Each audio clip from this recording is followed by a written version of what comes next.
네, 국민일보 1면으로 시작을 해보겠습니다. 이재명, 내란 세력 심판, 김문수, 사기꾼 퇴치해야. 어제 저녁 8시부터 2시간 동안 TV 토론이 있었죠. 2차 TV 토론이었습니다. 근데 그 토론회에서 후보들 간 이런 얘기가 나왔다라는 겁니다. 후보들 어제 토론에서 구체적으로 이런 얘기 말고 또 어떤 얘기가 있었는지 그 얘기를 잠시 뒤에 좀 자세히 짚어보겠습니다. 다음 기사 볼까요? 조선일보입니다. 이재명 45, 김문수 36, 이준석 10이다. 이게 대체 무슨 얘기냐? 어제 나온 한국갤럽 여론조사에 따르면 이재명 후보는 45%, 김문수 후보는 36%, 이준석 후보는 10%가 나왔다라는 겁니다. 그런데 이 제목에서 핵심은 부등호인 거겠죠. 지금 보면 김문수 후보와 이준석 후보 두 사람을 합하면 이재명 후보보다 1%포인트 더 크다라는 겁니다. 물론 오차범위 내이기 때문에 앞선다라고 볼 수는 없지만 이재명 후보의 단독 독주는 이거 제지할 수 있는 거 아니야? 라는 분석도 같이 지금 나오고 있다라는 거죠. 이런 가운데 다음 기사 볼까요? 동아일보입니다. 김용태, 이준석의 공동정부 또는 국민경선 단일화를 제안을 했다라는 겁니다. 김용태 국민의힘 비대위원장 어제 자신의 SNS 이준석 후보에게 공동정부를 하거나 아니면 우리 국민경선으로 단일화를 합시다라고 공개적으로 다시 한번 단일화를 제안을 했다라는 거죠. 문제는 이 이준석 후보가 여기 관심 있냐 없냐일 텐데 여기 보겠습니다. 이준석 국힘 발언에 관심 안 갖습니다라고 거부했다라는 거죠. 네. 하지만 그럼에도 국민의힘 쪽에서 뭐라고 얘기를 하느냐? 정치는 생물이다. 언제든 바뀔 수가 있다라는 거죠. 그래서 계속해서 단일화 불꽃을 열심히 불지피고 있다라는 겁니다. 요 얘기도 잠시 뒤에 대담으로 좀 같이 나눠보겠습니다. 다음 기사 볼까요? 네, 매일경제입니다. 트럼프 하버드대의 외국인 학생 금지령. 미 정부가 하버드대에 외국인 학생 더 이상 등록할 수 없습니다. 그럴 권한 주지 않을 거예요. 라고 얘기를 했다라는 거죠. 이게 왜 매일경제의 1면까지 가느냐. 하버드대에 우리나라 학생들 430명이 넘게 지금 다니고 있습니다. 그럼 이 학생들 짐 싸서 다시 와야 되는 거냐라는 얘기가 되는 거죠. 지금 사실 이 이스라엘 하마스 간의 전쟁, 가자 지구 전쟁 2년 가까이 지금 계속되고 있는 거죠. 그런데 이 불똥이 하버드대로 뛰었다. 왜? 하버드대 안에서 이스라엘 이러면 안 됩니다라는 비판의 목소리가 계속해서 나오고 있으니까 여기 볼까요? 미국 정부가 이거 반유대주의를 좀 조장하는 거 아닙니까? 라고 얘기하면서 3조 원에 가까운 이 연방 보조금을 하버드대에 주던 걸 중단을 했죠. 여기에 이어서 외국인 학생 못 받습니다라고까지도 했다라는 거죠. 그래서 하버드대도 우리도 그럼 반격 법원에 소송을 제기를 했는데 이 소송 제기한 결과가 오늘 새벽, 우리 시각으로 오늘 새벽 1시가 좀 넘어서 나왔습니다. 일단 가처분 신청, 하버드대가 제기한 가처분 신청을 미 법원이 받아들였다라는 거죠. 이렇게 되면 일단 하루 만에 이 효력이 좀 중단이 됐다라고 봐야 되는 건데 이 재판부 법원의 판단은 효력을 만약에 중단하지 않으면 회복이 불가능한 손해를 입게 되지 않겠느냐라는 게 그 이유였다라는 겁니다. 일단 본안 소송까지 시간을 좀 벌긴 했는데 최종 소송에서 승리를 해야 이겨야 이 문제가 최종적으로 해소가 될 것 같다라는 말씀을 좀 드립니다. 다음 기사 볼까요? 중앙일보입니다. 주한미군 4,500명 괌 등의 이전 검토. 어제 저희가 조금 전 나온 소식입니다라고 말씀을 드렸었어요. 월스트리트 저널의 보도였었죠. 근데 이 보도에 대해서 국방부는 뭐라고 얘기를 했느냐. 미국 국방부는 이 보도 사실이 아닙니다. 실질적으로 이 한미 간에 논의된 바가 전혀 없습니다. 라고 얘기를 했다라는 거예요. 사실이 아니다라고 하긴 했는데 어쨌거나 이런 보도가 미국에서 나오고 있다라는 거 이건 미국 쪽 기류가 좀 심상치 않다라는 방증은 될 수 있는 거겠죠.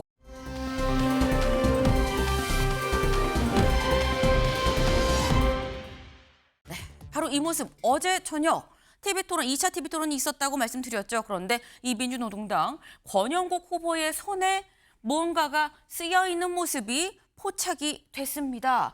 뭐라고 써있는지 보이시나요? 자세히 보면 백성 민자가 써 있습니다. 기자들이 물어봤어요. 대체 이거 왜 쓰신 거예요? 이렇게 얘기했거든요. 들어보시죠. 아마 3년 전에 윤석열 씨가 왕자를 쓰고 나왔어요. 그건 아마 무속인의 어떤 이야기를 듣고 써서 나왔을 텐데 저는 우리 노동자들의 마음을 모아서 쓰고 나왔습니다. 이 민이란 뜻은 왕이 아니라 이번 선거는 우리 노동자 서민들을 대표하고 가지지 못한 사람들, 사회적 약자를 대변할 수 있는 그런 대표를 뽑는 선거다. 바로 민생을 위하고 민중을 위하는 그 대표를 뽑는 선거라고 생각했기 때문에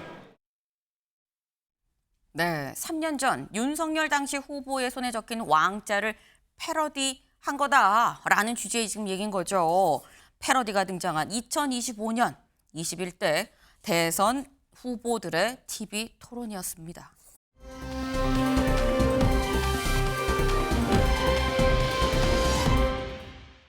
오늘 저희 눈길 가는 기사 하나 갖고 왔는데 같이 좀 보실까요? 이겁니다. 더위도 장마도 올여름 혹독하다라는 거예요. 기상청이 올해 이제 6월, 7월, 8월 3개월 동안에 평균 이 기온을 좀 이 분석을 좀 해봤습니다. 여기 좀 볼까요? 우리나라 여름 기온.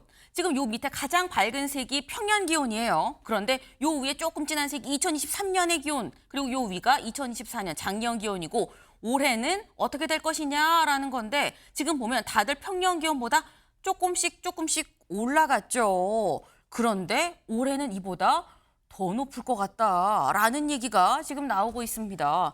여기 좀 볼까요? 올해 평균 기온 올라서 폭염이 지속될 걸로 보인다. 작년에 34일간 열대야가 지속이 됐었는데 이거 또 반복될 수 있지 않겠느냐라는 얘기가 벌써부터 나오고 있다라는 거죠. 그리고 덥기만 한 게 아니라 강수량도 평년보다 훨씬 많아져서 초여름부터 집중호우가 내릴 수 있다라는 겁니다.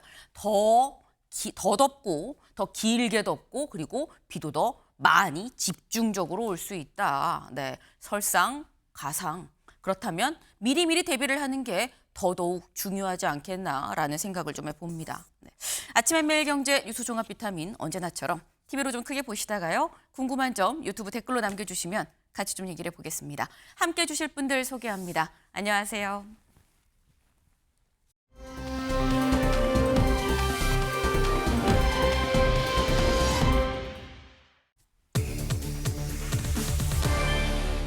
난타전 진흙탕이 오늘의 키워드입니다. 기사 같이 볼까요? 욕설, 갑질, 법카, 부정선거 등등등 2시간 내내 네거티브 난타전이 벌어졌다라는 겁니다. 이 2시간 뭘 얘기하는지 짐작하시나요? 어제 저녁에 있었던 2차 TV 토론을 얘기를 합니다. 직접 보고 오시죠. 이 형님을 바로 이 성남시장으로서 정신병원에 강제 입원시키려고 하다가 그것 때문에 형수님하고 욕을 하고 다투고 이렇게 된 거 아닙니까? 그 점은 제 수양이 부족으로 제가 사과 말씀을 다시 드립니다. 그러나 김문수 후보는 이런 말을 할 자격이 없습니다. 굳이 따지자면 본인은 갑질을 하지 않습니까? 그 소방관한테 전화해서 나도 김문수인데 뭐 어쩌라는 거예요? 이 단절할 생각 혹시 없는지, 그리고 지금 정강훈 목사를 비롯한 극우 세력들과 여전히 깊은 관계를 맺고 있어 보이는데, 이재명 후보는 진보당하고 같이 연합 공천을 해가지고 울산 북구에도 국회의원 당선시켰죠. 진보당의 이석기 바로 통진당 후예 아닙니까? 그러면 그건 내란이지. 김문수 후보께서 누구라도 부정선거 의혹을 제기하면 선거관리위원회에서 해명할 노력을 계속해야 한다라고 발언을 하셨더라고요. 그러니까 윤석열 씨가 제기하는 부정선거 의혹을 정당하다고 지금 말하고 계시는 겁니까? 답변해 보시죠. 그건 제가 지금 답할 문제도 아니고 윤석열 대통령이 부정선거 의혹을 제기하는 거는 그분이 한 것이지 제가 한 것도 아니고 저는 한 번도 그런 문제를 제기한 적이 없습니다. 그래서 네, 어제 저녁에 있었던 TV 토론의 일부 발언들을 좀 저희가 좀 모아봤습니다. 근데 주로 저런 형식의 얘기들이 좀 오갔다라는 거죠. 여기 좀 볼까요? 김문수, 형수의 욕, 가정통합 못하지 않았느냐라고 얘기를 했고요. 이재명 후보는 여기에 소방관한테 갑질하지 않았습니까? 그 권력 남용이에요 라고 얘기를 했다라는 거죠. 네. 이거 조상호 변호사님. 네. 어제 토론 어떻게 보셨습니까? 예, 좀 생산적인 토론을 하고 싶어서 여러 가지 아젠다하고 이슈, 그다음 정책적인 내용들을 던지면 네. 그 말꼬리를 자꾸 늘어지면서 이걸 마치 당신의 정책은 너무 희화되고 웃겨 이렇게 비난하는 쪽으로 얘기가 끝나버리거든요. 아니 그러면 다른 정책 대안이 나와야 될 거 아니에요. 아니 그런 부분에서 이런 부분이 실제로 현실화시키기에는 많은 무리수가 따르고 뭔가 부족한 게 있으니 나는 이런 대안을 갖고 있는데 당신은 어떻게 생각하십니까? 이런 생산적인 토론이 이어져야 되는데 시종일관 뭐 약간 뭐 비유적으로 표현한다고 본인은 얘기하면서 조롱하고 비난하고 이런 식으로 흘러가기 때문에 그런 것으로 보이고요. 또 그 여러 가지 면에서 상대를 공격하고 뭐 비난을 하려면 정확한 팩트로 좀 공격을 해야 되는데 굉장히 약간 말이 아다르고 어다르다고 좀 다른 형태의 내용으로 상대 말을 비틀어서 공격하는 경우가 있어요. 예를 들어서 김문수 후보 같은 경우 지금 방금 전에 화면에서 보인 것처럼 뭐 형을 정신병원에 보내려다가 형수한테 욕한 거 아니냐. 전혀 사실관계하고 맞지 않습니다. 이게 뭐냐면 실제로 정신병원에 입원시킨 분은 그 형수님이시고요. 네. 그 형수님과 딸이 직접 입원을 시켰고 그 입원시키는 문제로 다투다가 이게 뭔가 말이 거칠어진 게 아니고 어머님 폭행과 폭언 문제로 서로 얘기가 나누다가 말이 거칠어지는 과정에서 상대방이 쓴 표현을 그대로 인용해서 답하는 과정에서 벌어진 일이거든요. 그러니까 그런 부분에서 사실은 정확하게 사실관계를 전달하면서 특정 부분에 대해서 잘못을 지적한다면 오히려 상대방도 내가 이런 부분에서 잘못했구나 수긍하고 인정하고 그 다음으로 넘어갈 수 있을 텐데 사실관계 자체를 비틀어버리면서 뭔가 왜곡을 하면 그게 이게 정상적인 토론이 안 되는 어려움이 있는 것 같습니다. 네. 그러니까 지금 말씀은 이재명 후보는 좀 생산적인 토론을 하고자 했지만 다른 후보들이 뭔가 이걸 희화화하고 사실과 좀 다르게 왜곡해서 좀 비꼬고 이런 부분이 있어서 생산적인 토론으로 이루어지지 못해서 그게 아쉬웠다라고 지금 말씀하셨거든요. 윤주진 위원께서 어떻게 보십니까? 글쎄요, 뭐 사실은 서로가 다 비슷했던 거 아닌가요? 그러니까 이재명 후보가 그렇다면 이재명 후보야말로 그렇다면 다른 후보들의 그런 공세에 본인이 대응하는 과정에서 그럼 차분하게 본인은 정책에 대해서 집중을 했는지는 좀 의문이에요. 그러니까 서로가 사실은 같은 실수를 어제 반복을 한 것인데 이게 이제 토론이 이제 선거전이 과열되고 지금 항상 이제 그 지지율 면에서도 뭔가 좀 접전으로 좁혀지는 그런 양상이다 보니까 아무래도 후보들이 조금 더 민감하게 예민하게 토론에 임한 건 분명히 있는 것이죠. 그런데 저는 국민들께서 이런 네거티브 공방에 대해서 물론 이제 피로도가 높으신 건 잘 알지만 네. 실은 또 후보의 도덕성과 어떤 역량을 검증하는 과정에서는 상대방의 단점, 상대방의 과거의 실수, 상대방의 약점을 이야기하는 것은 어떻게 보면 또 자연스러운 검증의 저는 과정이라고 봅니다. 그래서 너무 그것을 부정적으로만 볼 필요는 없는 것이고요. 특히 이재명 후보 같은 경우는 사실은 여러 가지 도덕적 리스크가 충분히 많은 그런 후보 중에 한 명입니다.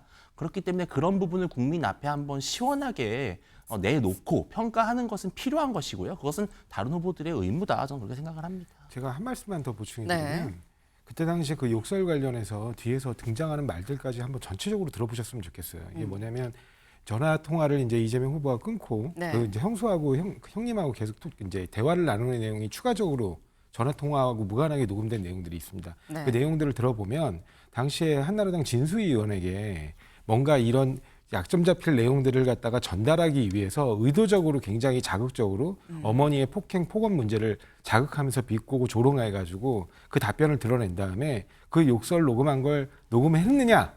그거를 형이 그 자기 이제 부인이죠. 그 형수 그분에게 추궁하듯이 욕설을 섞어가면서 따지고 듣고 하는 게 있습니다. 진수희 의원한테 반드시 전달해야 되는데 이게 이른바 정치 공작성 이 문제로 가족 문제를 파고든 그런 사건입니다. 그러니까 그런 사건에 대한 실체를 알고 지금 이걸 한나라당 이 후신이잖아요, 국민의힘 정치인들이 이걸 주장하시는 건지 좀 내용을 정확히 알고 좀 얘기하셨으면 좋겠습니다. 네, 지금 추가적으로 이 해당 형수 욕설 논란 그 부분에 대해서 좀 말씀을 하셨는데 전체적으로 좀 다 들어봐라, 다 들어보면 그 맥락이 아니다 이런 취지의 지금 말씀을 하셨어요. 하지만 또 이 국민의힘 쪽에서는 어쨌거나 생산적인 토론을 하고 싶다고 하는 이재명 후보도 다른 후보의 답변에 생산적으로 답변을 하였느냐, 이 마찬가지 같은 방식으로 맞받아친 거 아니겠느냐, 다 똑같다.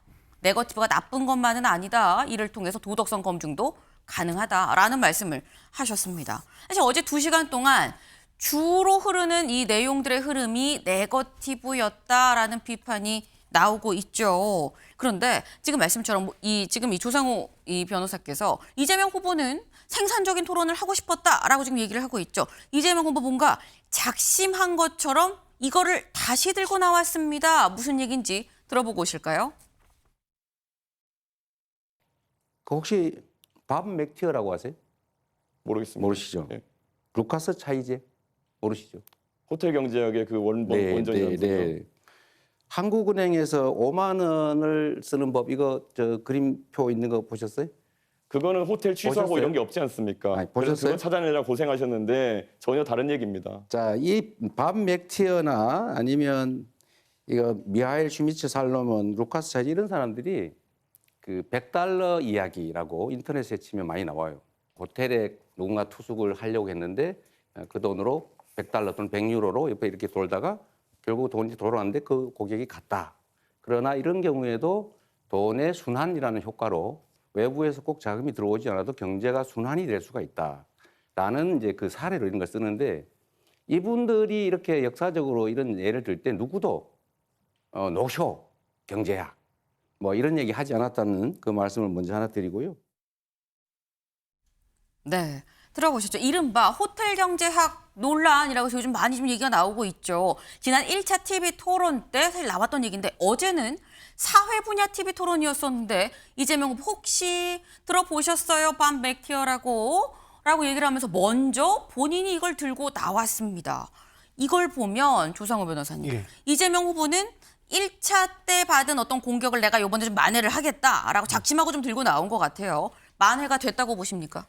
뭐 이게 충분히 설명이 됐는지는 모르겠어요. 왜냐하면 뭐 저 유시민 작가 그분도 이게 대학원생 정도 되는 수준의 얘기들이어서 이게 잘 전달하기가 쉽지 않은 측면이 있다. 특히 시간이 굉장히 한정돼 있지 않습니까? 그래서 1차 토론 때 오해가 있는 부분을 그래도 2차 토론에서라도 시간을 조금 더 부여해서 네. 설명을 해야 되겠다는 그런 생각을 하셨던 것 같아요. 그래서 내용을 보면 지금 이준석 후보가 정확히 이 내용을 잘 모르고 지금 말씀하시는 거예요. 왜냐하면 호텔 취소가 없었지 않습니까라고 얘기를 해. 한국은행 그 사례가 호텔 취소가 있었습니다. 한국은행 사례도. 그러니까 그게 이제 이른바 5만 원으로 마을을 구하는 법이라는 얘기예요. 정확한 제목은. 그다음에 아까 얘기한 그 $100 이야기 거기서도 보면 실제로는 나중에 호텔을 취소하고 보증금을 가져갑니다. 네. 그래서 $100를 찾아가는데 그 $100를 찾아가는 사람이 누구로 표시되느냐?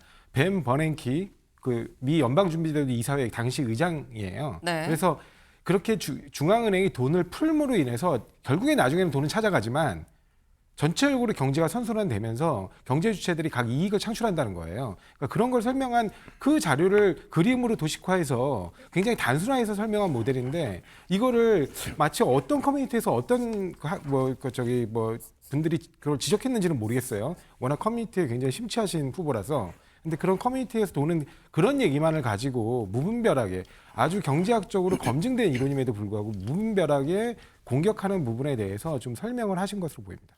네. 그러니까 지금 말씀은 이준석 후보가 팩트에서 좀 어긋나는 얘기를 하면서 좀 반박을 했다라고 지금 말씀을 하셨는데 제 기억이 정확한지 모르겠습니다만 한국은행 사례는 돈을 반환하지 않았잖아요라고 얘기한 게 아니라 그 앞서서 다른 경제학자의 사례에 대해서 반납하지 않았잖아요 얘기한 게 아닌가 싶은데 그 부분은 좀 확인을 좀 해봐야 될 필요가 지금 있어 말씀드린 보입니다. 반 맥티어라고 그 이른바 댈러스 연방은행 총재이자 폼크 그러니까 그 폼크의 구성원이기도 합니다.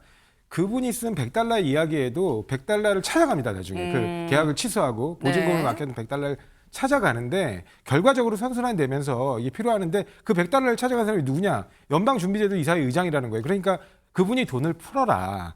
그걸 갖다가 우화를 통해서 설명한 겁니다. 그래서 유럽에 돈을 좀 유동성을 공급할 필요가 있다는 걸 설명한 이야기입니다. 네, 알겠습니다. 일단 어쨌거나 이준석 후보가 잘 모르고서 그냥 반박을 한 거 아니겠느냐라는 취지의 지금 그 말씀이에요. 그래서 한국은행 사례도 있다라고 말씀하셨죠. 한국은행 사례 그래서 저희도 찾아봤습니다. 한국은행 사례 볼까요?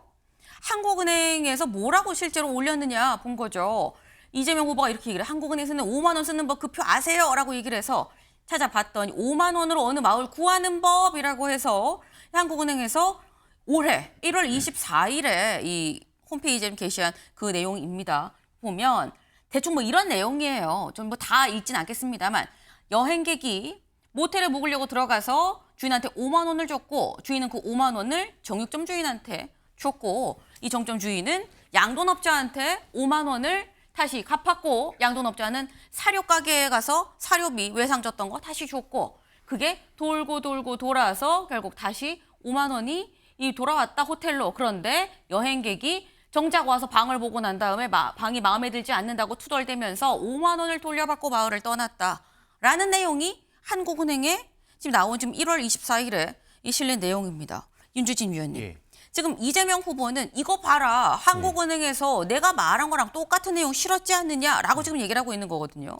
저는 이게 이재명 후보의 좀 단점인 것 같아요. 그러니까 뭐냐면 지기 싫어하는 거죠.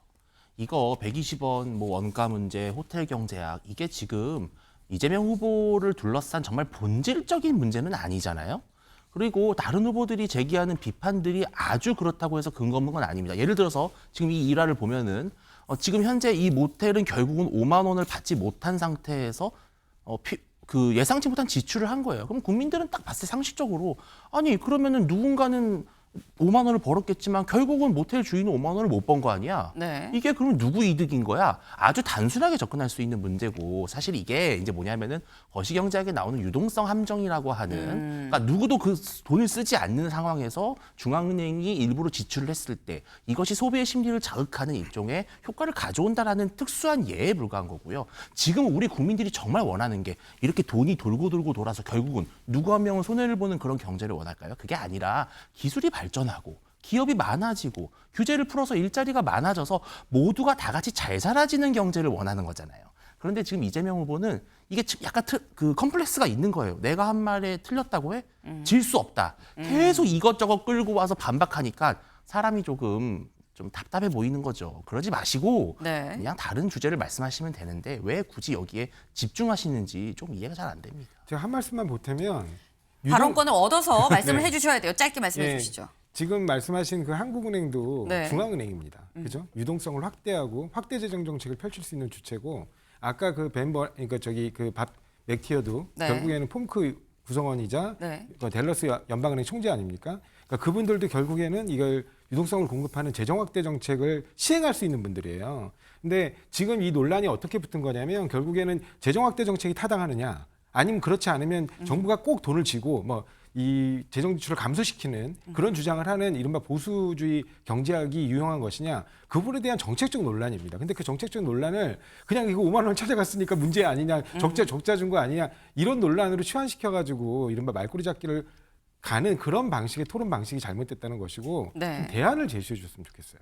알겠습니다. 지금 저희가 지금 두 분이 나와 계시는데 본의 아니게 정말 이 대선 후보들 TV 토론처럼 분초를 좀 재가면서 기회를 드려야 되는 거 아닌가라는 생각이 살짝 들어요. 발언권을 꼭 얻어서 말씀을 해주시길 바랍니다. 네. 지금 이 어쨌거나 호텔 경제학 얘기 1차 TV 토론에도 나왔었는데 이거 다시 이재명 후보 본인이 직접 들고 나와서 어제 2차 토론에서도 얘기를 한 거죠. 근데 이재명 후보가 준비한 작심 질문 요것도 있었던 것 같습니다. 들어보고 오실까요? 지금 단일화 논란이 많은데 국민의힘 김문수 후보가 단일화할 거다 이렇게 예상을 저는 개인적으로 해요. 근데 당권을 주겠다든지 총리를 맡겨주겠다 이런 제안이 있었던 걸로 보이는데 뭘 또 거래를 하는 거 이런 거 불법 아닌가요? 저는 결국 이재명 후보가 음모론적이고 세상을 참 삐딱하게 보고 있다는 것을 다시 한번 증명하고 있다 이런 생각을 합니다. 단 한 번의 예외 없이 단일화에 관심 없다고 이야기하고 있습니다. 이재명 후보는 그냥 본인의 망상 속에서 계속 그것만 두려운 겁니다. 그래서 이런 아주 중요한 정책을 물어봐야 되는 자리에서 자기 궁금증 해소하러 나오신 거거든요. 저는 네. 두 사람의 얘기가 굉장히 날이 서 있죠. 보면 이재명 후보 단일화 관련해서 당권이랑 총리 이거 거래하는 거 불법 아닙니까? 단일화 할 거죠? 근데 뭐 이런 취지로 좀 물어봤어요. 그러니까 이준석 후보는 그건 본인 망상이죠. 라면서 또 그대로 받아치는 모습이었습니다. 조상호 변호사님. 예. 지금 결국 자기 궁금증 해소하러 나온 거 아닙니까? 라고도 이준석 후보가 받아쳤거든요. 근데 이 부분은 이미 공당의 대변인과 예를 들면 김문수 후보 측에서 이미 얘기가 나온 것들이에요. 예를 들면 이준석 후보 측의 그 이동훈 대변인이 네. 이미 그런 당권 제한이 있었다라는 걸 밝힌 바가 있고 그다음에 총리 부분은 40대 총리론 그 도대체 누구를 겨냥한 겁니까? 너무 뻔히 보이는 구조잖아요. 그러니까 그런 부분들을 언급하면서 이런 거는 선거법에서 명확히 금지하고 있는 매수 및 이해 유도 부분인데 이 부분 정말 하시는 거냐 물어볼 수 있는 거죠. 근데 후보가 그걸 가지고 망상이라고 비난할 게 아니고 저는 그런 의도가 전혀 없고 이미 기자회견에서 밝힌 것처럼 네. 제 입장은 확고합니다. 그렇게 부드럽게 얘기할 수도 있잖아요. 그러면서 자신의 소신을 확실히 밝힐 수도 있고 네. 그리고 이 부분은 유권자의 판단에도 굉장히 중요한 부분이기 때문에 이런 기회를 통해서 더 명확하게 그 입장을 드러내는 게 필요하다고 보거든요. 그래서 그런 걸 물어본 건데 그렇게 꼭 비난 쪽으로 그렇게 거의 이제 이런 식으로 하면 토론하지 말자 뭐 이렇게 얘기하는 식으로 반응하실 이유가 있는 건지 그게 좀 아쉽고 그러니까 저는 그렇습니다. 이준석 후보가 저 정도까지 얘기하셨으면 단일화 안 하실 거라고 봐요. 왜냐하면 이건 대국민 약속을 하신 거잖아요. 네. 그런데 그렇기 때문에 본인의 정책 앞으로 이제 마지막 남은 토론이 이제 정치 분야 토론인데 그렇죠. 정치개혁까지 포함해서 본인의 정책을 이번 마지막 부분에서는 좀 더 설명을 듣고 싶고 그 젊은 분이 앞으로 우리나라 정치를 어떤 방식으로 새롭게 끌고 갈 것인지 그 비전을 볼 수 있는 토론이었으면 좋겠습니다. 네. 그 지금 변호사님 말씀은 이런 거예요. 이게 결국은 이해유도죄, 후보자 매수죄 이런 거에 해당이 되니까 사회 분야에서 충분히 물어볼 수 있는 부분 아니냐. 근데 이거를 무슨 망상이라 그러면서 받아치는 거냐라고 지금 말씀을 하셨어요. 근데 요것도 짧게 조 변호사님. 네. 근데 그 전에도 사실 정치권에서 그동안 쭉 단일화가 있긴 있었거든요. 그리고 특히 뭐 이 민주당 쪽에서도 뭐 DJP 하나 뭐 노무현, 정몽준 단일화도 있었고. 그럼 이것도 불법이고 이해유도죄고 후보자 매수죄라고 볼 수 있는 거냐라는 거죠. 우리 그 선거법이 단일화를 금지하지 않습니다. 그렇지만 공사, 그러니까 네. 공직이나 사회직 그거를 갖다가 제한하는 방식으로 하는 거는 약속하고 하는 방식은 네. 명확히 금지하고 있고요. 지금 얘기가 나오는 거는 사회직인 당권, 그러니까 당대표죠. 그다음에 공직이죠, 총리. 이런 거를 거래 수단으로 삼으면 그게 불법이라는 얘기입니다. 네. 지금 말씀은 그 전에 단일화들하고 이거를 같이 비교할 수가 없다. 이건 명확하게 당권, 총리직 이런 얘기가 나오지 않았느냐라고 좀 얘기를 하고 있어요. 윤주진 위원님. 이것은 정치 현실과 좀 괴리된 말씀이신 게 과거에 DJP 연합이 있었습니다. 그때 이제 김대중 대통령이 취임하고 나서 누가 초대 총리를 했습니까? 김종필 전 총리가 했습니다. 자, 그러면은 DJP 연합을 구성하는 데 있어서 아주 공공연하게 공동정부를 구성하자고 했습니다. 함께 정부를 이끌어갈 거라고 약속했습니다. 그러면 대통령과 함께 정부를 이끌어가는 주체가 누굽니까? 당 대변인이나 이런 게 아니잖아요. 결국 국무총리직이라고 하는 것을 염두에 뒀고 그 당시에 많은 유권자들이 결국은 김대중 대통령이 되면 김종필 총재도 상당히 높은 고위직을 맡을 것이라는 예상이 있었기 때문에 DJP 연합이 성공을 한 것이에요. 네. 이게 불법 거래입니까? 그러니까 저는 물론 뭐 후보직 사퇴하면 국무총리로 임명하겠음, 각서까지 쓰면 문제가 되겠죠. 근데 그런 게 아니라 어떤 정치적 공감대를 형성하는 것을 불법의 프레임으로 넣는 것은 그것이야말로 이재명 후보가 늘 말씀하시는 정치의 사법화를 말씀하시는 거예요. 그리고 근데 저는 이준석 후보에 대해서도 좀 비판적일 수밖에 없는 것이 저는 이재명 후보가 물을 수 있는 질문이라고 생각을 해요. 그런데 안 합니다. 안 할게요. 네. 라고 말하지 않고 왜 궁금증을 해소하냐라고 하는 거는 사실은 본인도 준비가 안 됐다는 생각이 좀 들어요. 그 답변을 하는 데 있어서. 그래서 이재명 후보는 전 물을 수 있는 질문이었다. 네. 네, 그러나 그것을 불법으로까지 가는 것은 좀 과했다. 이렇게 생각을 합니다. 네. 지금 이 윤주진 위원님께서는 양쪽 다 좀 이 발언의 수위가 좀 높았다. 다만 이재명 후보가 물어볼 수 있는 부분이긴 했었다. 그걸 망상이라고 뭐 굳이 받을 필요까지 있었냐, 본인 궁금증 해소라고 받을 필요 있었냐라고 지금 말씀을 하셨는데 지금 이 제목만 봐도 오간 단어가 불법이고 망상이고 단어 수위가 굉장히 높죠. 어제 이재명 후보와 이준석 후보 사이에 좀 팽팽한 긴장감이 감돌았습니다. 그 모습 같이 보고 오시죠. 저는 우리 의료보험 재정 지출 중에서 예를 들면 지금 의료 쇼핑 같은 거 있지 않습니까? 이런 부분들에 대해서 약간의 조정이 좀 필요하지 않을까. 그렇게 해서 보통 줄일 수 있는 게 2조 원 정도, 3조 원 정도로 얘기합니다. 그러니까 그런 거 말고 현실적인 재정 대책 있으십니까? 그게 제일 크다고 생각해요. 2, 3조 규모라니까요. 그거라도 크지 않습니까? 15조 하신다면서요, 방금 전에. 내가 언제 15조 한다고 그랬어요. 본인이 그렇게 주장하셨어요. 이준석 후보의 특성이 그런 것인 것 같은데 상대가 하지도 않은 말을 한 걸로 전제를 해가지고 15조는 본인이 주장한 거죠. 본인이 생각하는 대안은 먼저 한번 말씀해 보시죠. 제 질문인데 있겠죠. 제 주도권 아니, 질문이 저한테 질문을 역으로 하시면 안 되는 겁니다. 원래 룰상. 저에게 훈계하듯이 이제 말씀하시면서 끝난 거 아니겠습니까? 이재명 후보가 계속 저한테 했던 말들은 결국 저를 뭐 어린 사람 또는 모르는 사람, 뭐 극단적인 사람 이렇게 만들려고 하는 아주 유치한 그런 비평이었다. 토론이란 상대방의 얘기를 존중하고 또 왜곡하지 말아야 되는데 상대방의 의도와 다르게 단정하고 왜곡하고 전제를 바꿔가지고 다른 말을 한다든지 이렇게 하면 토론이 쉽지가 않죠. 네, 이재명 후보와 이준석 후보 사이에 팽팽한 긴장감, 토론회가 끝난 뒤에도 사실상 나온 이 백브리핑, 기자들의 질문에서도 상당히 좀 느껴졌다라는 거죠. 근데 이게 사실 윤주진 위원님, 예. 국민의힘 김문수 후보 입장에서는 의문의 일패다라고도 볼 수 있을 것도 같아요. 어제 두 후보 간의 긴장감 어떻게 보셨습니까?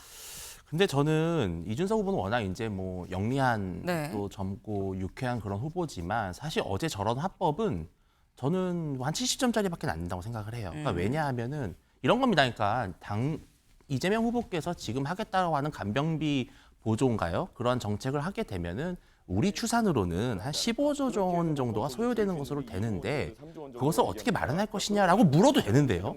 15조 원 어떻게 할 건데요? 이게 계속 쏘아붙이니까 국민들 보기에는 이게 약간 토론인지 아니면 흠집내기인지는 조금 헛갈렸을 것 같아요. 근데 또 이재명 후보도 마찬가지인 게 좀 점잖게 우리 이 후보께서 말씀하신 15조는 이 후보의 계산이고 우리 추산은 그렇지 않다. 우리는 이러이러하다라고 설명을 해주시면 되는데 또 저번 1차 토론회에서 자꾸 극단화한다, 단순한다라고 하는 그런 뭔가 좀 안 좋은 기억이 있어서 그러신지 되게 과민 반응하시는 것 같아요. 그래서 전 두 분이 조금 뭔가 이 1대1 매치보다도 약간 서로가 서로에게 신경질적인 그런 말만 주고받은 것 같아서 저는 김문수 후보에게 의문의 1패가 아니라고 생각합니다. 김문수 후보의 의문의 1패가 아니다. 왜? 이재명, 이준석 둘 다 좀 마이너스 아니었느냐라는 말씀이에요. 네. 근데 사실 지금 말씀 중에 이재명 후보가 좀 과민 반응한 것 같은데요? 라고 좀 말씀을 하셨죠. 근데 이재명 후보가 아까 또 이준석 후보한테 공개적으로 단일화에 대해서도 직접적으로 좀 물어보기도 했었어요. 근데 어느 정도 단일화가 좀 신경이 쓰이고 있는 거 아니겠느냐라는 추측이 가능한데 사실 이런 추측들이 나오는 이유가 요즘 나오는 여론조사 지지율을 보면 이재명 후보가 좀 신경이 쓰일 수도 있겠다라는 분석이 같이 나옵니다. 그 얘기를 다음 키워드로 알아보죠.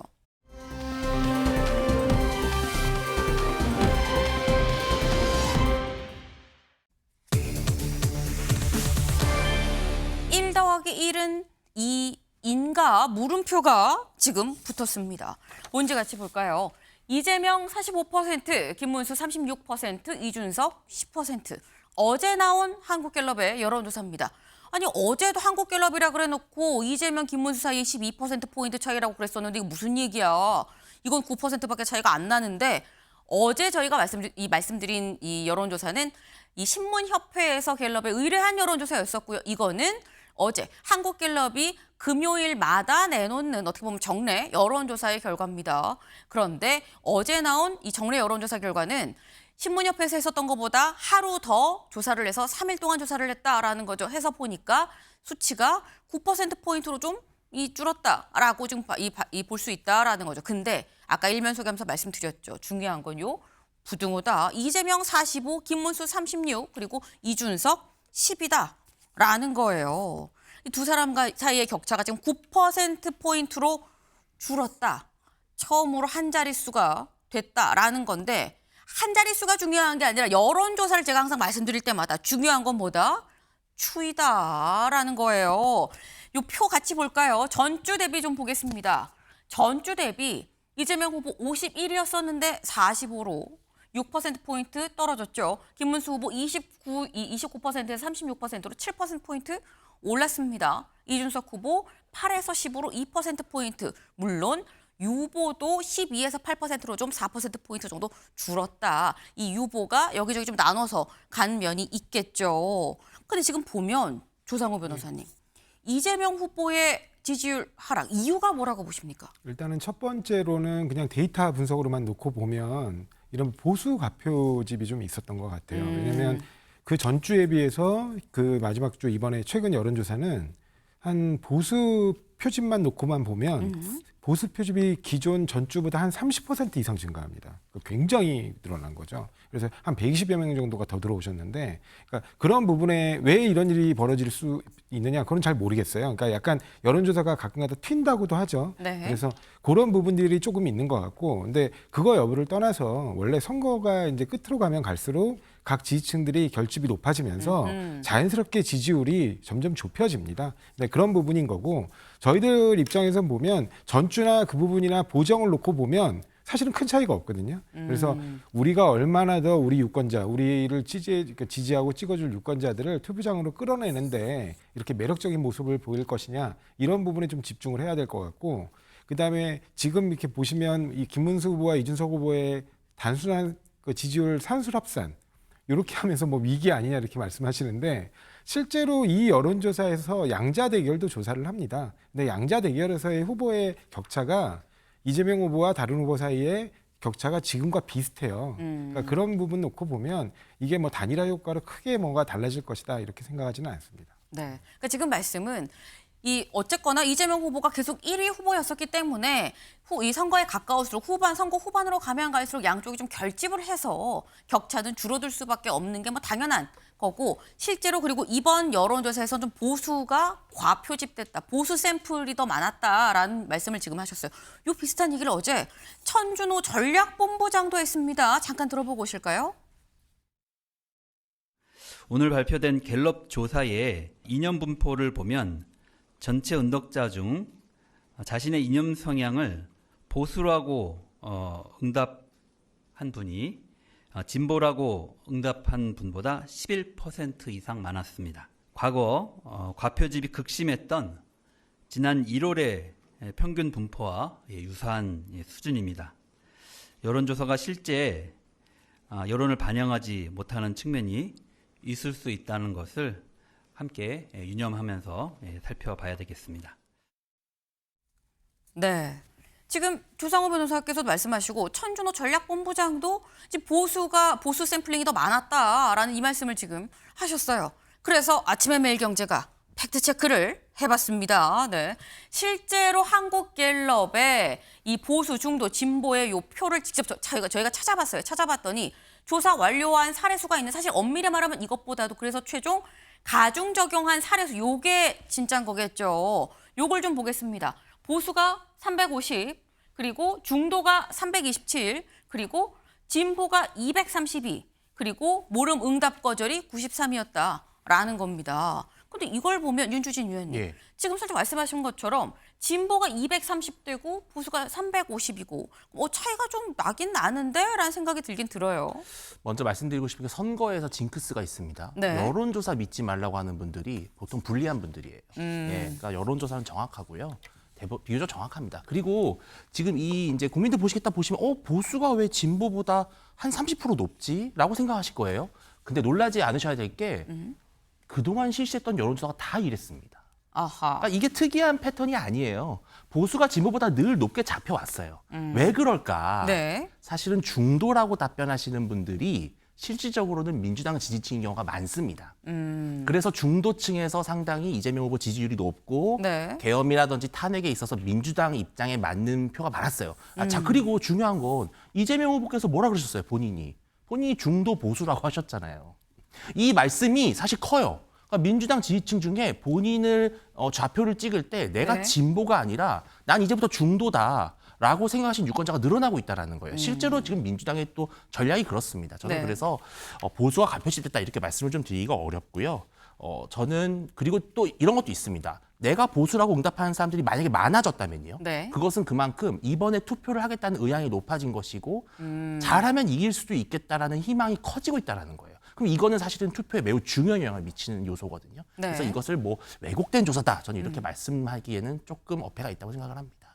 요거는 조상호 변호사님 말씀도 들어봐야 될 것 같아요. 네, 아까도 제가 설명을 드렸는데 네. 전주에는 딱 전주예요. 네. 전주에는 셋째 주에는 보수와 진보의 표집수가 비슷했어요. 그러니까 항상 보수가 많은 게 아니고 네. 이례적이라는 겁니다. 그래서 우리가 이걸 보통 여론조사 기관에서는 이런 걸 보통 뭐라고 표현하냐면 이번 조사 좀 튀었어 이렇게 표현하거든요. 그러니까 좀 튄 부분이 있는 것이고, 근데 그것과 관계없이 전체적으로 선거가 종반기로 접어들수록 여론조사는 지지율 격차를 좁히는 방향으로 수렴되게 돼 있다. 네. 그래서 그런 부분에 대한 추세를 우리도 알고 있고 그렇기 때문에 더더욱 이제 우리를 지지하고 우리를 뽑을 의사가 있는 분들을 네. 이른바 그 투표장에 끌어내기 위해서 좀 더 매력적인 부분을 보여주는 데 집중할 때다. 그래서 저희들은 뭐 네거티브보다는 파지티브 선거운동이 굉장히 필요한 시점이라고 보고 있습니다. 네. 그러니까 지금 말씀은 딱 전주랑 비교를 해봤어도 이러지 않았다. 그 부분은 우리가 좀 팩트를 다시 말씀을 드린다라는 취지로 또 말씀을 하셨어요. 하지만 어쨌거나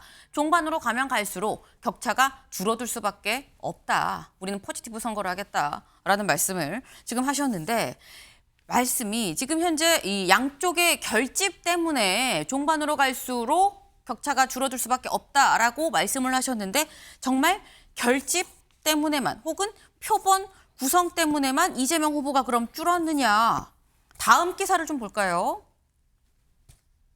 이 커피 원가 120원에 뿔났나 자영업자 지지율이 11%포인트가 준 것으로 나타났다라는 거예요. 이거 저희 표로 같이 볼까요?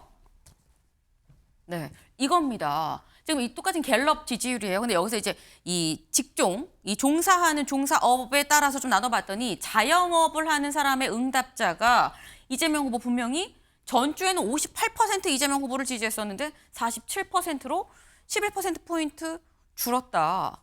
김문수 후보는 전주에는 32%였는데 10% 올라서 42%로 올랐다.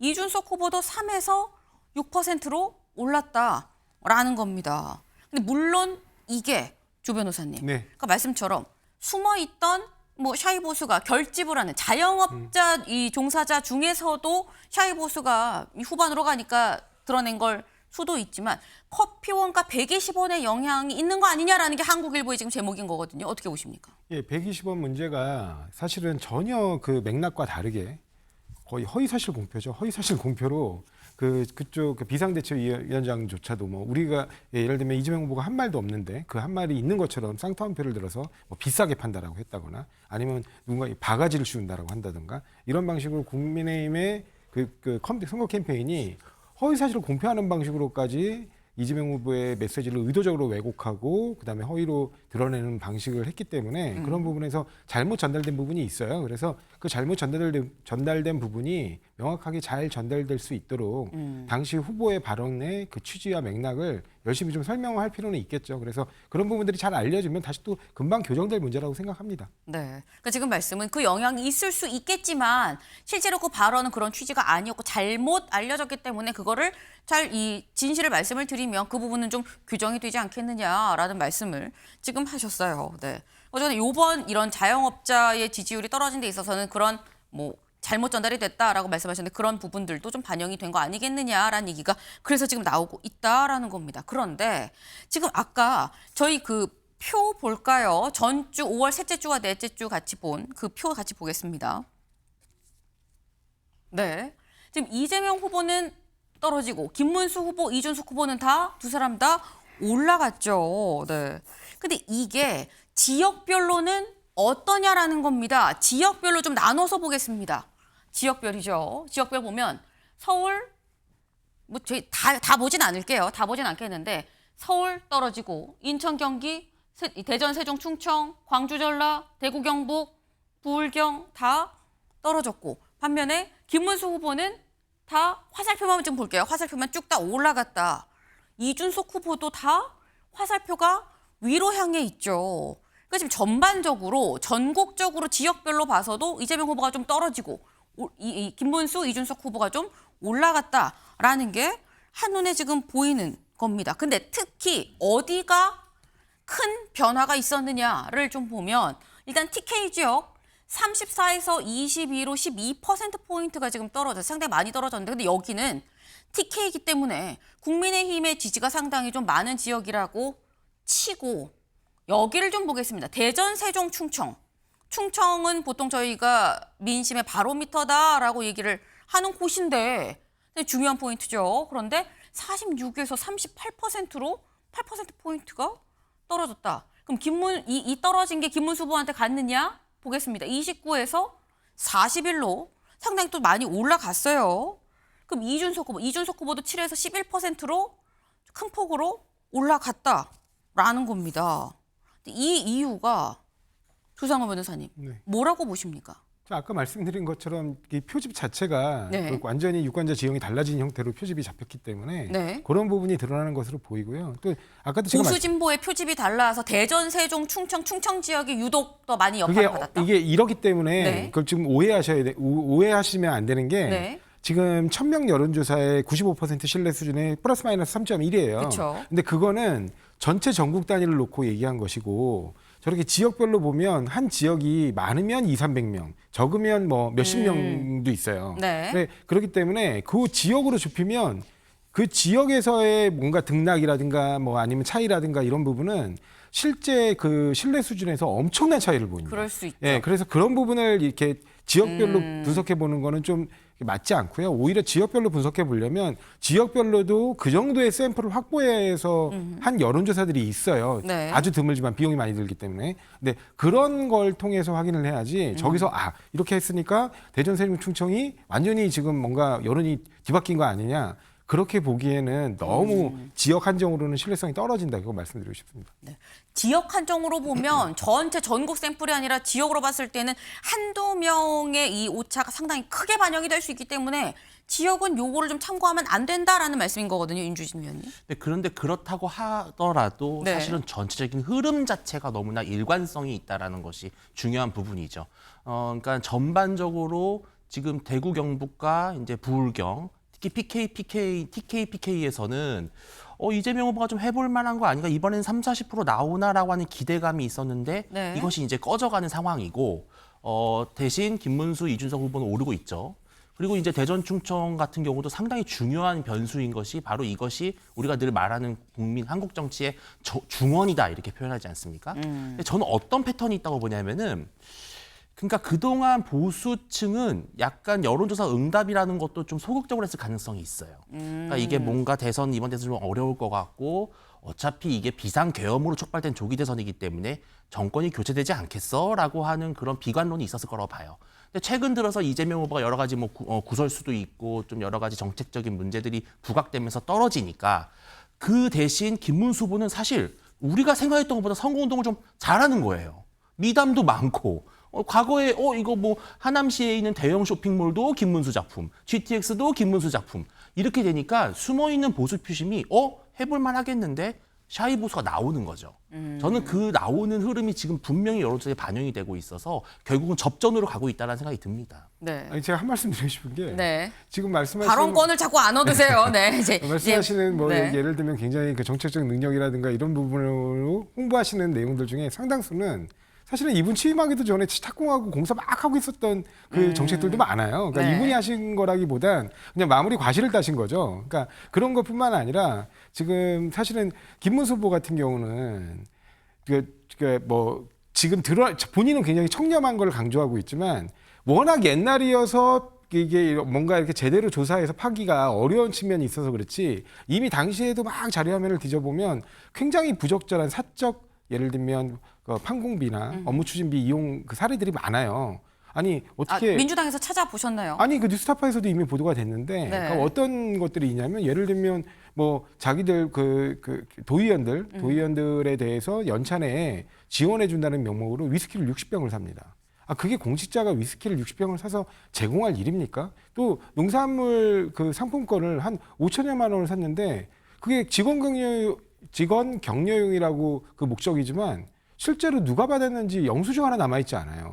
그때 그래가지고 당시 노조한테 엄청난 비판을 받았거든요. 왜 노조가 비판을 하겠습니까? 직원 격려용으로 받았으면 비판을 안 하겠죠. 근데 직원 격려용 명목으로 돈은 지출돼 있는데 아무도 받은 사람을 찾기가 어려우니까 노조에서 비판이 나왔겠죠. 그러니까 그런 부분들, 네. 그런 부분들에 대한 해명이 정확히 이루어지지 않고 있으면서 본인을 스스로 청렴 후보라고 얘기하는 것은 좀 저희들이 보기에는 좀 이상해 보이는 거죠. 알겠습니다. 다만 다음에는 제가 옐로 카드와 레드 카드를 좀 준비해서 나오는 것으로 누적해서 좀 카운트를 좀 해볼 필요가 있겠다라는 생각을 좀 해봅니다. 어쨌거나 지금 요 표로만 봤을 땐 이게 뭐 주식시장 이 시황표도 아닙니다만 파란색은 다 떨어지고요. 빨간색, 주황색은 다 화살표가 위로 올라갔다라는 거죠. 그렇다고 한다면 지역 전체 이 전국적으로 봐서 이재명 후보는 떨어지고 김문수, 이준석 후보는 다 올랐다라는 얘기인 건데 다음 기사를 볼까요? 2, 3등 지지율을 더하면 이재명과 접전, 범보수 단일화 압력이 더 커질 수밖에 없는 구조가 형성이 됐다라는 겁니다. 2등, 3등 더해도 1등이 안 되면 힘을 받기 어렵지만 2, 3등 더하면 될 수도 있겠는데 라는 상황이 됐다라는 거죠. 근데 그럼 2등, 3등 더하면 1등보다 많이 나올 수 있는 거야? 라는 게 현실적으로 진짜 더하면 나올 수 있는 거야? 가 궁금해지는 상황이 될 수밖에 없는 거죠. 다음 기사 볼까요? 아까 살짝 앞부분에서 얘기가 나왔습니다. 실제 양자 대결도 해봤다라고 말씀하셨죠. 양자 대결 했더니 김문수 단일화 땐 이준석 지지의 56%가 이탈을 하더라. 이준석으로 단일화를 하면 김문수 후보의 지지가 28%가 이탈을 하더라. 라는 겁니다. 여기 좀 볼까요? 이재명, 김문수 양자 대결로 봤을 땐 51대 41이 나오더라. 근데 김문수로 단일화를 하면 이준석 지지자들의 표심이 29%는 이재명에게 44%만 김문수한테 간다라는 거예요. 그럼 이준석으로 단일화를 하면 어떻게 되는 거냐? 이재명, 이준석 양자 대결을 하면 이재명 50, 이준석 38입니다. 그런데 이럴 경우 이 김문수 후보의 지지자들의 표심이 7%만 이재명한테 가고 이 71%가 또 이준석한테 간다라는 거죠. 그러니까 언뜻 산술적인 계산으로 봤을 땐 1 더하기 1은 2일 것 같은데 지금 보면 윤주진 위원님 예. 2가 안 나오는 상황이 될 거다라는 게 지금 이 내용이에요. 과거 노무현 정몽준 사례를 좀 보실 필요가 있어요. 그때 결국은 마지막에 어떻게 됐습니까? 근데 정몽준 후보가 문을 열어주지 않고 네. 노무현 후보가 발길을 돌리는 아주 최악의 그림을 그렸어요. 그런데 어떻게 됐습니까? 표가 다 모였습니다. 네, 그러니까 결국은 단일화 후에 결국은 유권자들이 최종 판단을 함에 있어서가 중요한 것이지 네. 지금 이 이탈은 사실은 조금 의미가 덜한 그런 것이고요. 저는 1 더하기 1이 1.5가 될 수도 있고요. 2가 될 수도 있는데 네. 지금 보수에 필요한 것은 1 더하기 1이 2.5가 될 수 있다는 거예요. 그게 왜 그러냐면은 지금 보수층은 투표 포기 심리가 제일 위험한 리스크입니다. 단일화 안 하면 어차피 안 되는데 뭐하러 투표해? 결국은 이재명 후보가 될 거 아니야. 네. 라고 하니 이 단념해버리는 마음이 커요. 근데 단일화가 만약 하게 되면요. 나 그냥 투표 안 할 거였는데 하셨던 분들도 투표장에 갑니다. 그러면 저는 이게 1 더하기 1이 2.5가 될 수 있다는 거거든요. 그래서 그만큼 국민의힘은 이 단일화에 절박한 것이고요. 이탈하는 거 말씀을 드리고 싶은 게 네. 모수가 중요합니다. 즉 김문수는 원래 34%, 이준석은 원래 11%예요. 네. 그러면 34% 김문수에서 28%가 이탈하는 거랑 그다음에 11%에서 56%가 이탈하는 거는 곱셈을 해야 되죠. 그래서 결과적으로 제가 챗 GPT에 물어봤습니다. 물어보셨어요? 계산해달라 했더니 네. 그래도 김문수로 단일화하는 것이 이탈이 적더라. 네. 그런 투표수가 나옵니다. 그래도 김문수로 단일화하는 게 득표수가 낮더라라고 챗GPT가 얘기를 했다라고 말씀하셨는데 이 얘기에 조상균 원장님 깔깔 웃으셨어요. 네. 어떻게 보십니까? 뭐 단일화 하시면 하셔도 돼요. 저희는. 네. 단일화 하실 만약에 근데 단일화하게 되면 결국에 본인이 그렇게 얘기했잖아요. 40년 전 내란을 다시 일으킨 그런 내란 세력과 두 번 다시 단일화를 하지 않겠다. 그리고 심지어 긴급 기자회견도 열고 토론회에서도 여러 차례 반복적으로 얘기하셨는데 그 약속이 다 허언이 되는 거잖아요. 그럼 이준석이라는 정치인의 미래는 없을 것 같아요. 그러면 솔직히 다음에 국민의힘에 내란으로 무너지고 그 이른바 내란에 그나마 좀 저항했던 후보조차도 내란 세력과 함께 손을 잡았다면 뭐가 남아있을지 잘 모르겠어요. 기둥뿌리까지 뽑혀가지고 폭삭 가라앉지 않을까. 그게 걱정이 돼요. 오히려. 그래서 뭐 단일화 하시려면 하셔도 됩니다. 네. 지금 단일화 뭐 하든지 말든지 뭐 하고 싶으면 하든가 뭐 이런 말씀이에요. 근데 지금 말씀은 1 더하기 1은 또 2가 아니라 2.5가 될 수도 있고 3이 될 수도 있고 그렇기 때문에 단일화를 일단 하는 게 맞다. 그리고 계속 꾸준히 시도를 할 거다라는 말씀을 주셨습니다. 실제로 어제 김용태 비대위원장이 SNS에 글을 올렸어요. 뭐라고 올렸느냐. 단일화의 방식은 아름다운 단일화로 공동정부를 이끌어가느냐 아니면 정정당당한 단일화로 100% 개방형 국민 경선으로 통합 후보를 선출하느냐 이 두 가지 선택지밖에 없다라고 얘기를 하면서 공동의 목표를 위해 이준석 후보가 단일화 원칙에 합의를 해주시길 요청합니다. 라고 얘기를 했습니다. 지금 얘기를 하는 게 아름다운 단일화 아니면 정정당당한 단일화 이름을 지금 이렇게 얘기를 했어요. 아름다운 단일화, 정정당당한 단일화. 근데 여기에 대해서 이준석 후보가 아까 살짝 얘기가 나왔습니다만 이렇게 얘기했다라는 거죠. 40년 만에 계엄을 일으킨 내란 세력과 또 함께할 일 없다. 확실하게 또 선을 그은 건데 요 윤주진 위원님. 예. 이준석 후보가 6월 3일 최종 선거일 전에 단일화에 응할 가능성 몇 %가 된다고 보십니까? 조심스럽게 51%라고 하겠습니다. 아하. 그러니까 저는 그래도 낙관적이다라는 정도의 수준인데요. 네. 제가 이번 기회에 그래서 과거에 윤석열, 안철수 두 후보의 단일화 기사를 다 찾아봤어요. 오, 네. 한 대선으로부터 20일 전부터 쫙 타임라인을 봤는데 네. 지금이랑 거의 똑같아요. 안철수 후보께서 문 닫혔다, 연락 없다, 버스 지나갔다, 네. 끝났다, 단일화 없다. 하지만 3월 4일인가 3일인가 전격적으로 두 분 다 빨간색 넥타이를 메고 단일화 기자회견을 하셨어요. 네. 그러니까 저는 사전투표가 시작되기 전까지는 알 수 없는 것이고요. 이준석 후보가 이렇게 지금 완주의 의지를 피력하는 건 당연한 겁니다. 그래야 본인의 지지율을 올리고 그만큼 이재명 후보의 지지율을 또 뺏어 올 수 있는 거예요. 저는 그래서 지금은 단일화에 대해서 지금 현재 속단할 수 없는 것이고요. 얼마든지 문이 열려 있고 특히 이준석 후보는 이제 국민의힘과 화해할 때가 됐어요. 이번이 아니면 또 언제 그 화해의 시간이 올지 좀 어렵습니다. 근데 해야 된다고 봅니다. 근데 그렇다면 요것만 추가 질문 짧게 여쭤볼게요. 윤석열, 안철수 후보의 단일화에는 가운데 장제원 비서실장이 있었죠. 지금 이준석, 김문수 후보 사이에는 누가 있습니까? 저는 충분히 양측이 소통할 수 있다고 보지만 네. 이제 김재원 비서실장도 충분히 역할을 전 할 수 있다고 보는데요.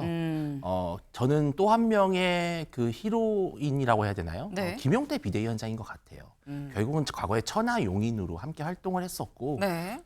크게 보면은 지향하는 바가 비슷하잖아요. 그래서 저는 김용태 비대위원장이 좀 가교 역할을 할 수 있다고 봅니다. 네. 중간에 가교 역할을 어떻게, 누가 어떻게 할 것이냐 여부에 따라서 6월 3일 전에 단일화가 있을 것이냐 없을 것이냐 여부가 또 결정이 될 수 있어 보입니다.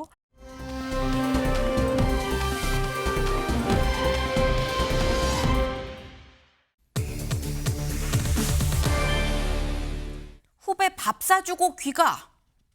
네, 밥 잘 사주는 예쁜 언니도 아니고 이게 무슨 얘기냐 보게요. 예, 지기현 후배의 밥 사고 주점 들러 사진 찍고 귀가 소명서를 냈다라는 겁니다. 지기현 부장판사 지금 윤석열 전 대통령의 내란 혐의 재판을 맡고 있는 부장판사죠. 그런데 관련해서 얼마 전에 지난 14일이었었나요? 민주당에서 이런 의혹을 제기했습니다. 들어보고 오시죠.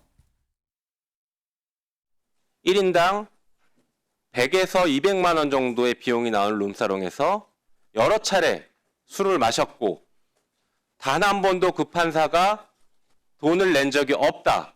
일단 제가 그 이야기는 금시초문이라서 제가 독립된 기관인 윤리감사실에서 절차를 돌아가서 사안을 좀 확인해보고 검토를 해보겠습니다. 입구는 저렇게 허름해 보여도 서울 강남에 있는 아주 예약제로 운영되는 최고급 룸살롱이라고 합니다.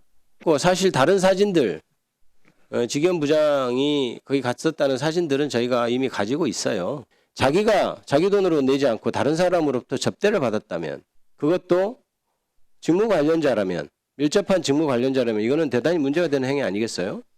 어떻게 생각하십니까? 그런 상황이 있어서도 안 되겠지만 그런 일이 또 발생한다고 제가 뭐라고 이야기할 수 없고 굉장히 네.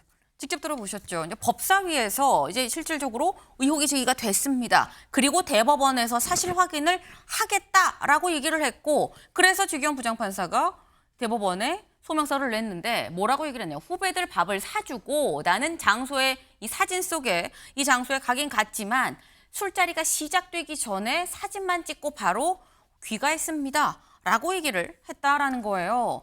그럼 구체적으로 민주당이 하는 얘기와 지기현 부장판사가 하는 얘기가 어디가 같고 어디가 다른지 보겠습니다. 민주당에선 직무 관련이 의심되는 법조인들한테 룸살롱에서 수백만 원 상당의 접대를 받았다라고 얘기를 하고 여기에 대해서 지기현 판사는 후배들한테 법조계 후배들한테 내가 밥을 사주고 주점에 가서 사진만 찍고 집에 갔습니다. 라고 얘기를 했다라는 거죠. 그리고 시기 부분에 대해서 민주당에서는 작년 8월쯤이다 라고 얘기를 하고요. 지휘부장판사는 아니다. 그보다도 또 1년 전에 2023년 재작년 여름이다 라고 얘기를 하고 있어요. 장소 서울 강남의 예약만 가능한 최고급 룸살롱이다 라고 얘기를 하고 있고요. 지판사는 아니다. 서울 강남에 있는 그냥 단란주점이에요 라고 얘기를 하고 있습니다. 의혹 제기 배경에 대해서 민주당에서 우리가 이 얘기를 하는 이유, 이거 윤 전 대통령 구속 취소 결정이 있고 제보가 들어온 거예요 라고 얘기를 하는 거고, 이 지기현 판사는 이거 판사 뒷조사하는 거 아닙니까? 라고 얘기를 하고 있다라는 거죠. 조상호 변호사님. 예. 지기현 부장판사 얘기와 민주당의 의혹 제기가 좀 다른 부분이 있습니다. 네, 뭐 다른 부분이 있는지 잘 모르겠어요. 저는 다 똑같은 얘기 같은데 이 말을 정말 교묘하게 들어서 이제 위법 부분만 피해가려고 변명하는 게 아닌가 싶어요. 네. 지금 법조계 후배들이라고 네. 표현했어요. 지방에서 올라온 법조계 후배들. 예, 민주당의 주장은 직무 관련이 의심된다고 했고요. 네. 판사가 법조계 후배들을 만나는 것 자체가 그 법조계 후배들하고 직무 관련성이 없나요? 그분들은 법조계 후배라면 변호사 등일 가능성이 굉장히 높잖아요. 네. 그러면 결국에는 직무 관련이 의심되는 법조인들이 맞는 거예요.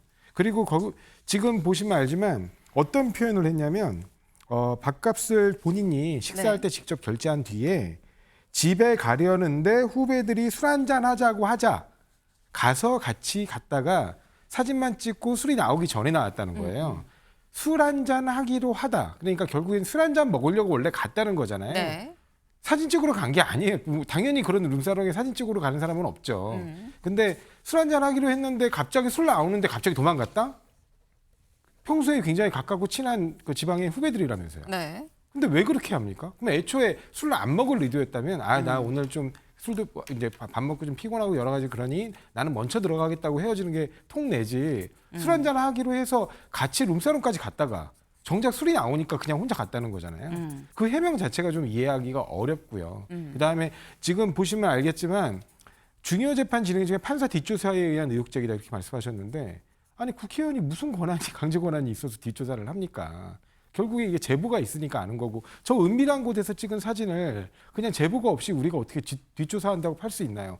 누구 핸드폰을 압수하나요? 그거 아니잖아요. 그러니까 그런 부분에 대해서 애초부터 법대에서 본인의 신상 발언을 하는 부분, 그 부분도 잘못됐고, 근데 심지어 그 법대에서 거짓 해명을 한 부분, 이 부분만으로도 충분히 징계 사유가 되기 때문에 지금 법원은 아주 신속하게 이게 실제 대가 관계에 있는지, 당시에 사건이 걸려 있는 게 있었는지 그 부분까지 아울러서 명백하게 조사한 다음에 밝혀야 될 겁니다. 네, 윤주진 위원님. 네. 지금 법조계 후배라고 얘기를 하면 직무 관련성이 없겠냐, 충분히 의심할 수 있는 상황 아니냐, 그리고 술 먹기로 하고 갔는데 왜 술이 나오기 전에 나왔냐, 앞뒤가 좀 안 맞는 거 아니냐, 이런 말씀하셨어요. 아니 모든 걸 다 떠나서 지금 이 의혹 제기의 본질이 뭡니까? 첫째, 뭔가 재판을 봐준다든지 거래성으로 접대를 받았냐 안 받았냐라는 거예요. 예. 그리고 두 번째는 그 접대가 우리가 사회적으로 위풍양속에 비춰봤을 때 매우 부적절했느냐 안 했느냐, 이 네. 두 가지입니다. 자, 그런데 민주당 측은 접대라고 규정을 했어요. 그리고 룸살롱이라고 하는, 우리가 흔히 딱 들었을 때 뭔가 불미스러운 것들이 생각나는 이 두 가지 단어를 갖고 쫙 이렇게 몰아붙인 겁니다. 자, 그런데 법조계, 아니 대학 동문이라든지 과거에 같이 일했던 동료 후배랑 만나는 게 그러면 다 만날 수 없는 겁니까? 판사들은 그러면 대학 동문들이랑 밥 한 끼도 못 먹고 술도 못 마십니까? 그게 아니라 그 사람이 지금 사건을 맡고 있는 변호사인지 아니면 피고인에게 뭔가 도움을 주려고 청탁을 하러 온 것인지, 이게 본질이잖아요. 근데 지금 민주당은 그거에 대해서는 한마디의 증거도 내놓지 못하고 있어요. 자, 그리고 우리가 상식적으로 지기현 판사가 정말 재판 좀 봐주고 좀 피고인한테 유리하게 해주는 조건으로 이런 접대를 받았다면 사진을 찍었겠습니까? 상식적으로. 정말 누가 보더라도 오랜만에 만났기 때문에 그냥 기념으로 남기자라는 차원의 사진이잖아요. 그렇다면 저는 이것이 정말 과거의 생태탕이라든지 그 청담동 술자리와 같이 하나의 특정 단어들만 몇 개 갖고 결국은 전체에 약간 좀 허망한 그림을 그리는, 저는 그 수법이 좀 반복되는 것 같아서 좀 걱정입니다. 네. 그러니까 지금 말씀은 아니 그러면은 뭐 판사들은 다 법대 나왔는데 대학 동기도 만나지 말라는 거냐? 오랜만에 만났으니까 사진 찍었다는 거 아니겠느냐? 뭐 또 이렇게 말씀하셨어요. 근데 저기가 그러면 그 후배들한테 얻어먹을 자리라는 거예요. 그다음에 저기가 예를 들면 지금 23년, 24년 시점이 1년이 차이가 나는데 사건 관련성과 관련해서 중요한 어떤 단서가 될 수 있는 부분입니다. 정확히 몇 년도인지 저거 사진 메타값 확인하면 다 나오거든요. 저런 부분도 확인을 해야 됩니다. 그리고 마지막으로 드리고 싶은 말씀은 그때 당시에 오세훈 시장의 생태탕은 네. 검찰 판단조차도 사실일 가능성이 굉장히 높다. 다만 고의 여부가, 그러니까 허위사실 공표에 관한 고의 여부가 본인의 기억의 착각일 수 있기 때문에 어려울 수도 있다라고 해서 네. 무혐의 낸 것이지 생태탕 자체가 거짓말이라고 한 적이 없습니다. 네, 알겠습니다. 그럼 요것만 짧게 여쭤볼게요, 조 변호사님. 네. 지금 지기현 부장판사가 얘기한 거에 대해서 노종면 대변인은 말한 거 보니까 다 거짓말이네라고 얘기를 했거든요. 자신의 SNS에 올린 글에서. 네. 민주당은 여기에 추가적으로 반박할 계획이 있습니까? 그 부분에 대해서는 뭐 제가 그 제보를 갖다 직접 받는 입장은 아니어서 정확히는 모르겠는데 네. 제보가 지금도 많이 들어오고 있습니다. 그거는 제가 확인했습니다. 알겠습니다. 지금 민주당으로는 주기현 부장판사 관련한 다른 제보들도 많이 들어오고 있다. 추가적으로 민주당이 자료를 더 내놓고 반박을 할지 안 할지 좀 지켜봐야 될 것 같네요. 저희가 준비한 소식 오늘 여기까지입니다. 오늘도 좋은 하루 보내세요.